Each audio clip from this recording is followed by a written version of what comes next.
11월 29일 월요일 사사기 13장 15절로 25절 말씀.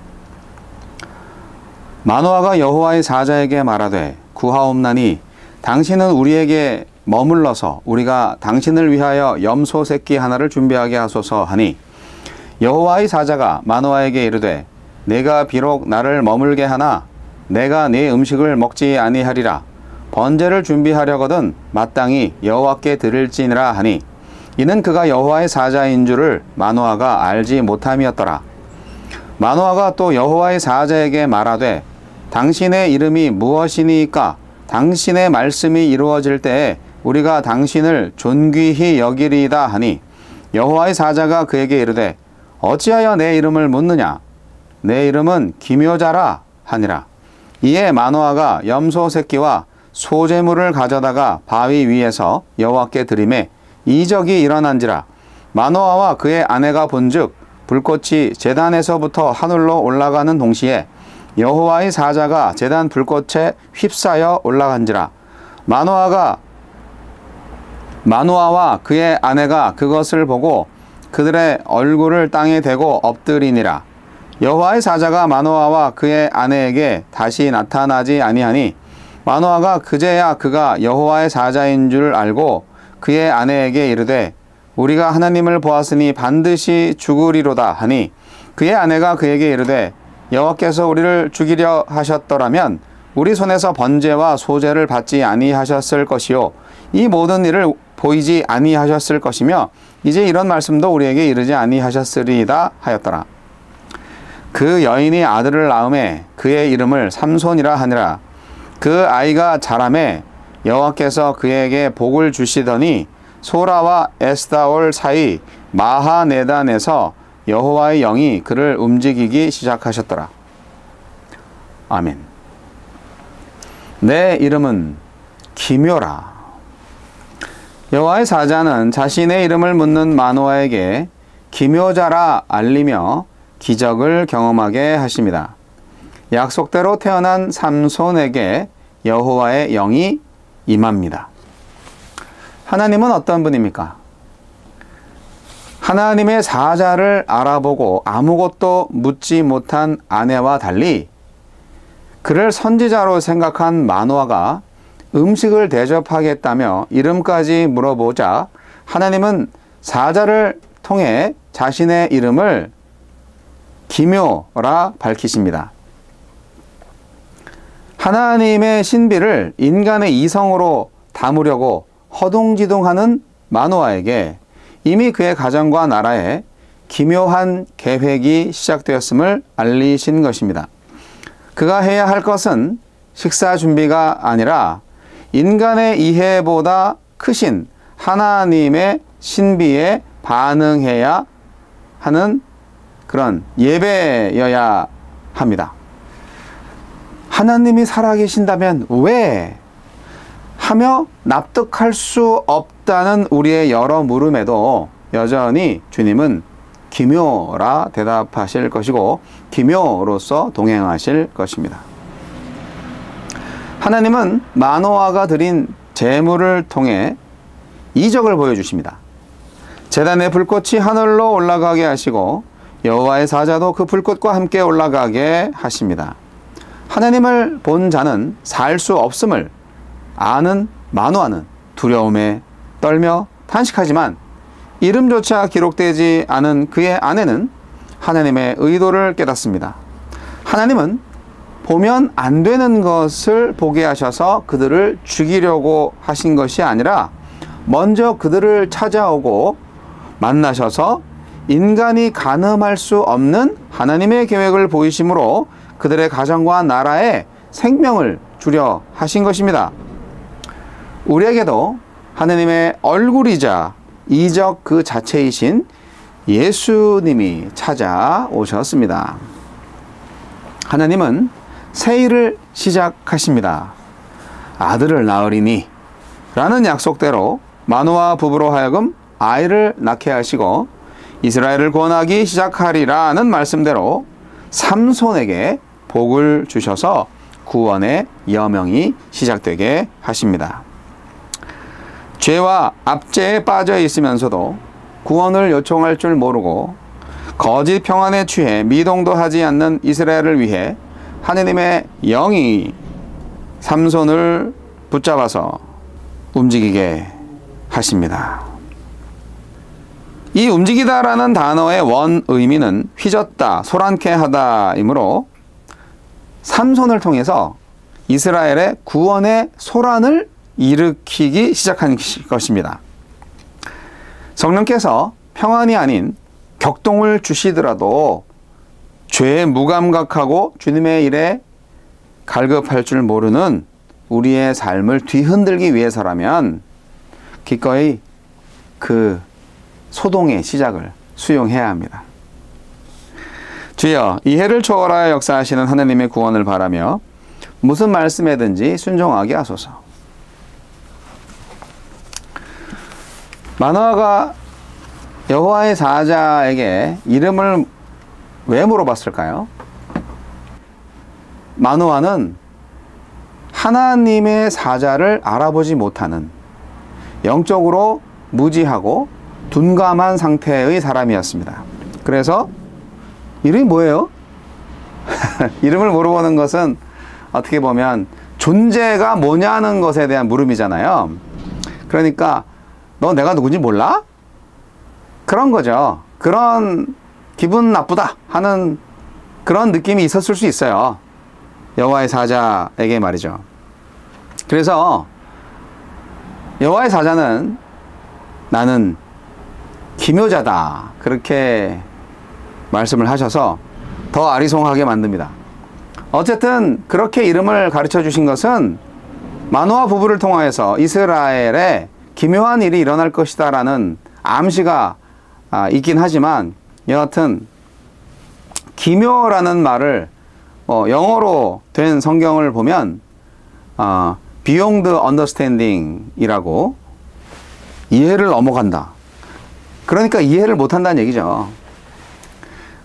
그리고 또 다른 영어 성경에는 seeing it is beautiful,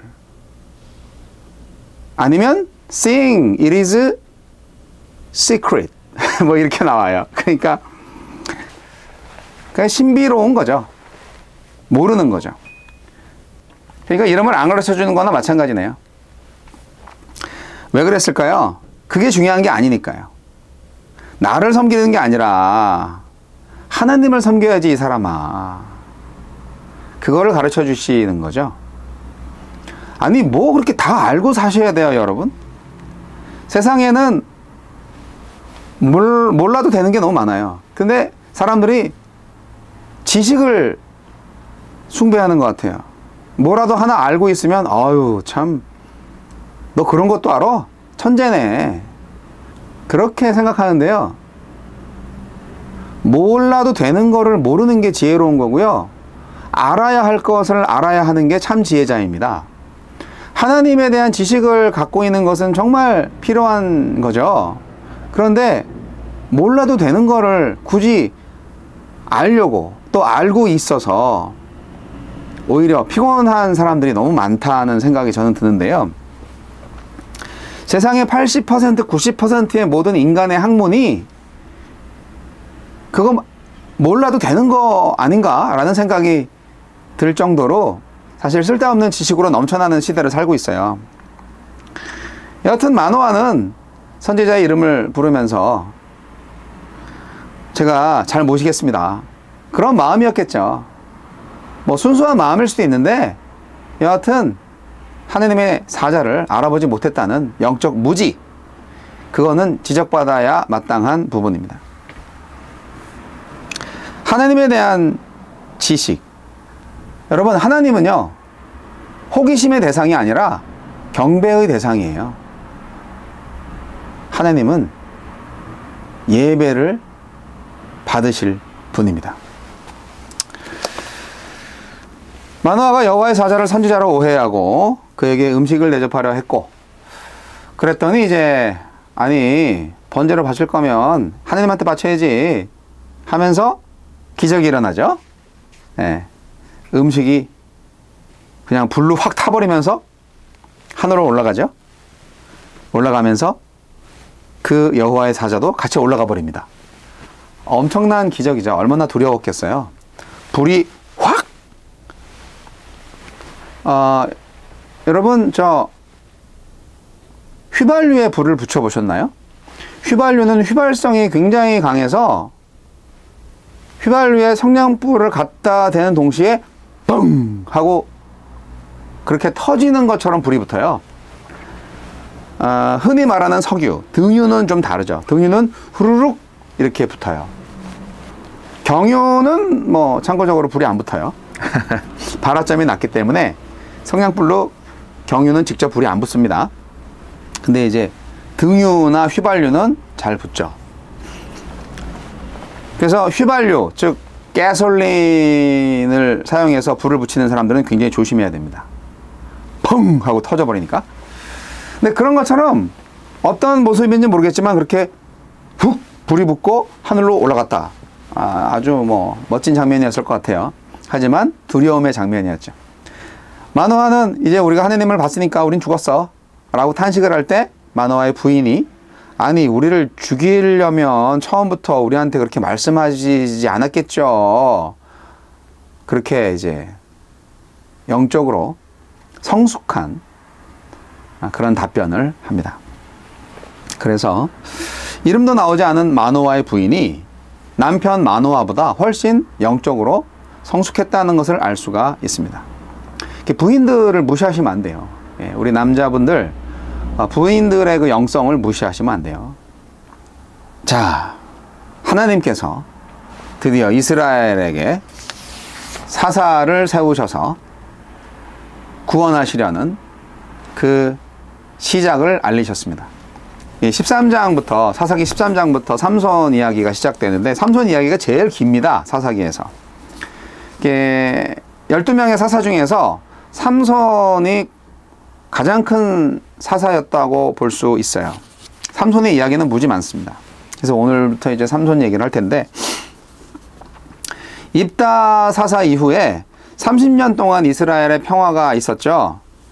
뭐 당연히 그 다음에 어떻게 돼요? 백성들은 하느님을 믿지 않죠. 계속 또 우상숭배로 돌아가죠.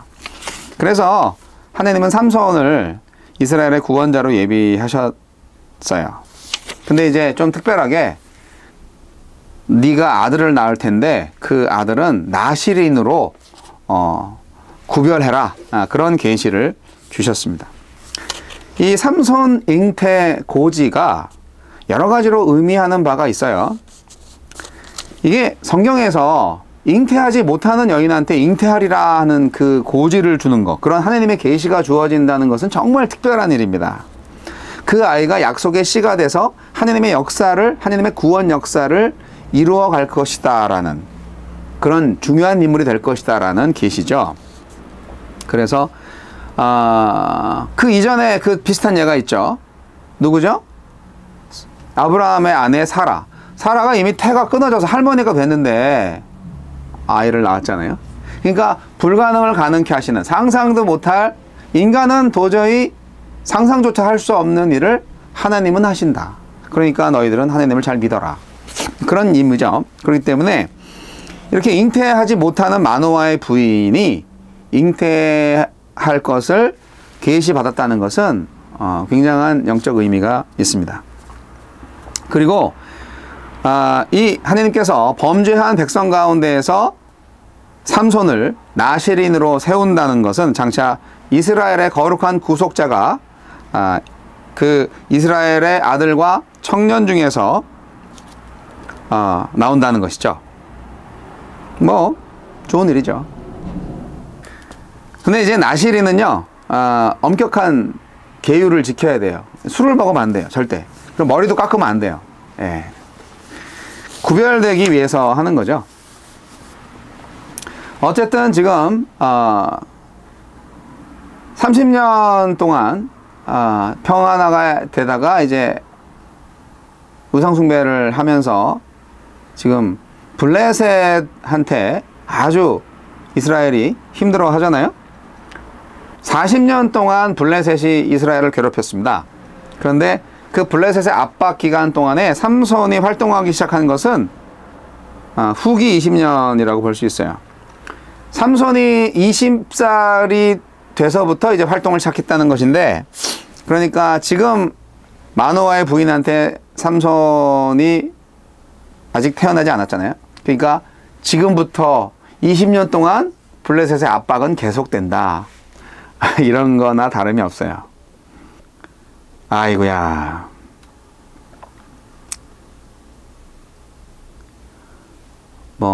그 시간이 필요했겠죠. 네. 저는 나시린을 어떻게 생각하냐 할 때, 나시린, 하느님께 완전히 서원된 자고 드린 자인데, 오늘날 목사나 선교사들이 좀 이런 나시린의 마음을 가져야 되지 않나, 이런 생각이 들기도 합니다. 그럼 목사가 선교사는 아니더라도 정말 하느님께 온전히 헌신하는 사람들은 정말 나시린의 마음가짐으로 살아야 되지 않나, 그런 생각을 해봅니다. 나시린들은 그 당시에 포도나무 즙도 가까이 하지 않아야 돼요. 독주를 먹으면 안 돼요. 포도나무 자체를 먹으면 안 돼요. 예. 그리고 삭도를 머리에 대면 안 돼요. 머리 자르면 안 된다는 얘기 아까 했었죠. 그리고 시체를 가까이 함으로 자기를 더럽히면 안 됩니다. 이 성경에서 나오는 그 나시린은요, 삼손 외에도 사무엘, 레갑 족속, 세례 요한, 침례 요한, 그리고 사도 바울 등이 나시린이에요. 예. 그런데 이 나시린은 결국 뭐를 의미하냐? 하느님 앞에서 온전한 제사로 서원한, 그리고 헌신하고 봉사한 누구? 예수 그리스도를 예표합니다. 이렇게 자신을 일정 기간 동안 하나님한테 헌신해서 드리는 이 나시린 제도는 거룩한 하나님의 속성을 닮기 원하는 성도의 간절한 소망의 구체적 표현이라고 볼 수 있습니다. 그래서 이 혼탁한 현대사회를 살아가는 우리들한테 순수한 신앙적 결단을 촉구하는 메시지로서 우리는 다 삼손이고 우리는 다 여호와의 사자의 음성을 들어야 되는 그러한 처지에 있지 않은가, 저는 그렇게 생각해 봅니다. 영적 감각을 상실한 시대, 그래서 대접받기를 거부하고 제사를 권유할 수밖에 없는 하나님의 사자가 말이죠. 그런 시대, 결국 하나님은 불임의 태에서 생명을 잉태시키는 역사를 이루십니다. 죽어있는 데에서 생명이 나온 거죠. 이것이 이스라엘에게 소망이 되고 그의 이름은 삼손이었습니다. 삼손 이름의 뜻은 태양이라는 뜻이죠. 이스라엘의 작은 태양 삼손이 오늘 태어났습니다. 오늘 본문에서. 내일도 삼손의 이야기는 이어집니다.